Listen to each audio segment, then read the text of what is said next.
रामकृष्ण हरी देव मराठी व्लॉगच्या का नवीन व्हिडिओमध्ये मित्रांनो आपलं सर्वांचं मनपूर्वक स्वागत आहे। काल अक्षरशः मला खूप असा हातपाय दुखत होते, ताप आलेला, व्हायरल इन्फेक्शन झालं होतं काल मला आणि त्यामुळे मी काय व्हिडिओ बनवू शकलो नाही मित्रांनो। आणि जास्तच मला घसाबिसा माझा खूप चावत होता काल, मला व्यवस्थित आता बोलतोय असं बोलाय पण येत नव्हतं काल आणि जास्त आजारी असल्यामुळे मी काल व्हिडिओच बनवला नाही मित्रांनो। आणि व्हिडिओ न बनवल्यामुळे काल मी व्हिडिओज टाकला नाही आणि काय माझे मित्र नाराज झाले, काय कायांचा मला फोन आलेला आज व्हिडिओ का बनवला नाही। म्हणलं बाबा जीवाला बरं नाही तर काय करू, जीवाला जर बरं असलं तर माणूस व्हिडिओ बनवेल, जीवाला बरं नसलं काय करणार व्हिडिओ बनवून। आणि काल असं खूप असं माझं अंग दुखत होतं सगळं, पायाचे गोळे, परत सांधे सगळे दुखत होते आणि डोकं दुखत होतं आणि पाठ मागणं पूर्णपणे दुखत होती आणि अशी गुटकी गिळा यायची नाही। आणि डॉक्टरकडे गेलो, इंजेक्शन केलं गाण्यान दोघं, आम्ही काल बापल्या दोघंही डॉक्टरकडे गेलो, इंजेक्शन करून आलो। इंजेक्शन करायला गेलं 600 रुपये खर्च झाला दोघांचा मिळून। आणि खर्च झाल्यामुळं परत घरी आलो आम्ही दोघं निघून बापल्याक, घरात आलो तेवढ्यात नाव रस्त्यावर मला सुन्याभाऊ भेटला। अजूनही मित्रांनो खोकला आहे मला। सुन्याभाऊने येताना मला गाडीवरून घेऊन आला घरी आणि सुन्याभाऊ खूप मस्त चांगला माणूस आहे। सुन्याभाऊ आपल्या भाच्याच्या लग्नासाठी आला होता पुण्यावरून आणि काल भाच्याच त्याच्या 18 तारखेला लग्न झालं, परवा दिवशी शनिवारीच मला वाटते 18 तारीख होते का कालच होती, हा कालच शनिवार होता, कालच 18 तारीख तसं लग्न झालं। परत तो सकाळी आला आणि मग त्याच्यावर गाडीवरून आम्ही घरी आलो 11 वाजता। घरात आलो, आंघोळ केली आणि थोडंसं खालून झोपलो, ते उठलो मी 1 वाजता, उठलो आणि शेळ्या घेतल्यानं वाटायला लागले, शेळ्या घेऊन रानात आलो।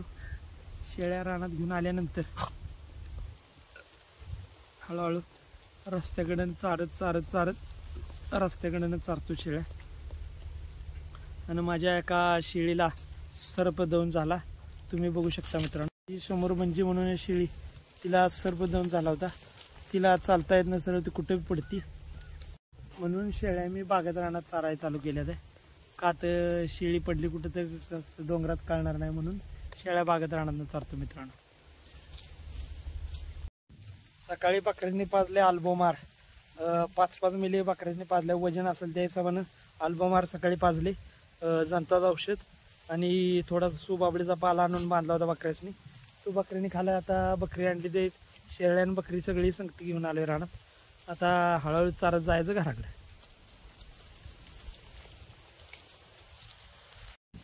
आणि मंजीला सापानं हाणल्यामुळं मग शेळ्या डोंगराला न्यायच्या, मग कुठं समजा जाळखांडात पडली तर तिला उठवाय जायला लागेल किंवा मला मग शेळ्यापासून मी लांब राहणार, अलिप्त शेळ्या रानात चरत राहणार तिकडे अडचणीतनं, मी शेळ्या सोडून त्या मंजीच्या मागे राहायचं ते योग्य दिसत नाही, म्हणून मी शेळ्या आपल्या घेऊन आलो रानात माझ्या।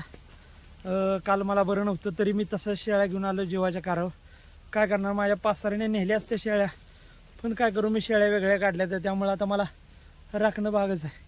माझ्या पासाऱ्यांना माहिती पडलं असतं ते माझ्या पासाऱ्याने नेल्या असत्या शेळ्या, पण मी कुणाला काय बोललोच नाही या गोष्टीबद्दल, का तर बघा एकदा शेळ्या साईडला काढल्यावर कोणी घेऊन जाऊ शकतं, पण मला त्यासनी सांगायचं नव्हतं, का ते आज खालीनं बागात राहणार शेळ्या चरायला लागल्या की डोंगराला वर चरणार नाहीत, का तर ते खाणारच नाहीत, का तर त्यासनी माहीत आहे इकडे शेलकं खायला मिळते बागात राहणार, मग कशाला जायचं डोंगराला विनाकारणाचं खायला।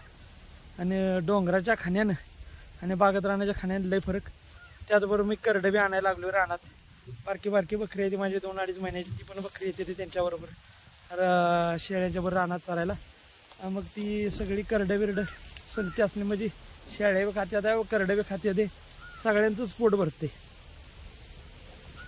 आणि मग थोड्या दिवसानं परत करडं बी काय चांगली येतील, पैसे चांगला येईल त्यांचा करडांचा, म्हणूनच आणायची बागात राहणार शेरडं चारायची। आता थोड्या दिवस, महिना 1.5 महिना बकरी विकून टाकली की परत शेळ्या मोकळ्या होत्या। तर आता अजून एक शेळी येल्या काल घरात परवा दिवशी, तिला झाल्या पाठ शेळ्या, सगळी घेऊन राहणार रोजच्या रोज असतो मी। आणि आज चारीत रस्त्यानं आली, निघालो आता बघा हळूहळू चारत मी ह्याला तुमच्या मसोबागा साईडला चारत चारत आता 2 वाजल्या, तर 3-4 वाजतीला मसोबाकडे पोचच तो 4-4:30 वाजता तिकडे मसोबाकडे गेलं की 1-2 सुबाबळ्या डाळा पाडायचा आणि जायचं आपले शिरडे घेऊन हळूहळू घराकडे. 5 वाजेपर्यंत घरात पोचायचं आहे, त्यामुळे चरू द्यायची शिरडे यातनं जायचं हळूहळू आपल्या घराकडे. घरी गेले की आणि ते असणे रतीब घालायला लागतो, काम लय मागं असतं माझ्या. एकटा जीव धडपडत असतो सगळीकडे, धडपडून आजारी पडतो. आता आमच्या दोघाचं, मी गणेश, आमचा प्रितेश, मी आणि रोशन तिघं आपल्या कामी आजारी पडलो होतो. आमच्या तिघाचं इन्फेक्शन त्यांच्या आईला झाले, आई पण आजारी पडली. आता त्याची मम्मी पण आजारी पडल्या, म्हणजे घरदार सगळं, घरात सगळी लोक आम्ही आजारी. काल आम्ही 700 रुपये घालून आलो, बारकेला त्याची 450 रुपये घालवलं आणि 450 रुपये बारक्याला घालवले. आम्हाला दोघाला बापल्याकासने 700 रुपये गेले. आता त्यांची मम्मी आज जर दवाखान्यात गेली नाही म्हटलं तरी तिला 200-300 रुपये जातील. असंच आहे, हळूहळू खर्च, पैसे कुठून यावं नाही, फक्त जावं काय करायचं सांगा मित्रांनो. आणि त्याच्यात तुम्ही मला काय सबस्क्राईब करत नाही, फॉलो काय करत नाही. आपलं मी गंभीर चेहऱ्यानं सांगतो, तुम्ही सांगताय, ऐकताय, बघताय, हेच माझं वॉच टाईम वाढतं मित्रांनो. हेच माझ्यावर मोठे उपकार करताय मित्रांनो. तुम्ही माझं वॉच टाईम वाढत आहे, मला खूप माझ्यासाठी अभिमानाची गोष्ट आहे की माझं चॅनल तुम्ही रोज बघता. म्हणून मला खूप आवडतं. रोज जे माझे मित्र सर्कल आहे ते रोज बघते, ते मला खूप आवडतं आणि माझं खूप प्रेम आहे त्यांच्यावर. का तर त्यांनी नेहमी असंच माझ्या पाठीशी उभं राहावं, रोजच्या रोज माझा येणारा व्हिडिओ बघावा. काही नवीन नसतं माझ्या व्हिडिओमध्ये, जुनंच सगळं. आता चॅनलचं नाव आहे देवा मराठी व्लॉग, बोलतानाच मी रामकृष्ण हरी म्हटलेलं आहे, त्यामुळे मला दुसरं काय दाखवता येत नाही मित्रांनो. जर दाखवलं तर लोक म्हणणार बघा रामकृष्ण हरी म्हणतो आणि काही दाखवलं, म्हणून मित्रांनो त्याला. आणि हळूहळू आता जायचं मसोबाच्या दिशेने, हळूहळू शेळ्या चारत. आता वाजल्या 2-2:30-4 वाजता मला जायला मसोबाला जायचं आणि शेळ्या घेऊन आपल्या घरी सुटायचं. आता घराच्या मार्गाला लागायचं हळूहळू. लेकरू नका माझा राग दूर, रामकृष्ण हरी.